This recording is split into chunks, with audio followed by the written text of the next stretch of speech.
இன்றைக்கி நம்ம பார்க்க போகிறது ராகி சேமியா எப்படி பண்ணுறதுன்னு வாங்க பார்க்கலாம். முதல்ல நம்ம சேமியாவை நல்லா வாஷ் பண்ணி எடுத்துக்காங்க. 2-3 தண்ணியில் நல்லா வாஷ் பண்ணி எடுத்துக்கோங்க.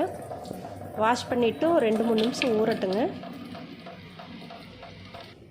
ஊறினதுக்கப்புறமா இட்லி பிளேட்டில் போட்டு நம்ம வேக வச்சுக்கணுங்க. நான் இட்லி பிளேட்டில் ஆயில் தடவி வேக வைக்க போகிறேங்க. அப்போ தான் சேமியா ஒட்டாமல் வரும் வெளியில், அதுக்காக ஆயில் போட்டிருக்கேன். இந்தமாரி உதுத்தி போட்டுக்கோங்க, அப்போ தான் ஒன்றோட ஒன்று ஒட்டாது.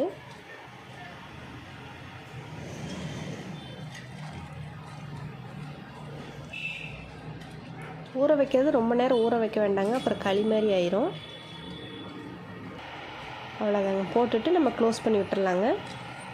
ஒரு 5லேருந்து ஒரு 7 நிமிஷம் வரைக்கும் ஆகுங்க வேகிறதுக்கு. இப்போ ஓப்பன் பண்ணி பார்க்கலாங்க. அவ்வளோதாங்க, வெந்துருச்சு. நீங்கள் கையில் எடுத்து அமுக்கி பார்த்தா நல்லா சாஃப்டாக இருக்கும், அதுதாங்க பதம். இதை ஆறட்டுங்க. இப்போ நம்ம பேனில் ஆயில் போட்டுக்கலாங்க. ஆயில் ஹீட் ஆனதுக்கப்புறம் கடுகு போட்டு பொரிய விட்டுக்கலாங்க. கடுகு பொரிஞ்சதுக்கப்புறம் நமக்கு தேவையான அளவு உளுந்து சேர்த்துக்கலாங்க. இன்றைக்கி நான் உளுந்து கொஞ்சம் அதிகமாகவே சேர்த்துருக்கேன். சேமியா சாப்பிட்றப்ப அது இடையில வரும், ரொம்ப நல்ல டேஸ்ட்டாக இருக்கும். உங்களுக்கு இந்த டேஸ்ட்டு பிடிச்சிருந்துச்சுன்னா நீங்களும் உளுந்து நிறைய ஆட் பண்ணிக்கோங்க. இதுக்கப்புறம் நம்ம 1-2 தட்டி வச்சுருக்கிற பூண்டு சேர்த்துக்கலாங்க. நான் இன்றைக்கி ஒரு 10 பல்லு போல் பூண்டு எடுத்துருக்கேன். அது கூட கொஞ்சம் கருவேப்பிலை ஆட் பண்ணிக்கலாங்க. இது ரெண்டுமே நல்லா வதங்கினதுக்கப்புறமா வெங்காயம், பச்சை மிளகாய் ஆட் பண்ணி வதக்கலாங்க.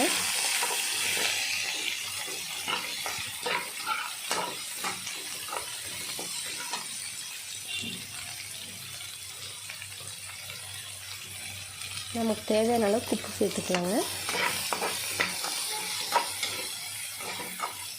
பூண்டு இந்தமாரி தட்டி போட்டு சேர்த்து பாருங்கள், நல்லா வாசமாக இருக்கும்.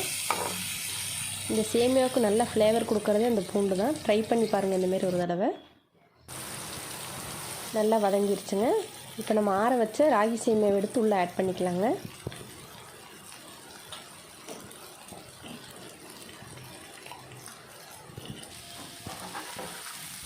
சேமியா ஆட் பண்ணதுக்கப்புறம் நல்லா மிக்ஸ் பண்ணி விட்டுக்கோங்க.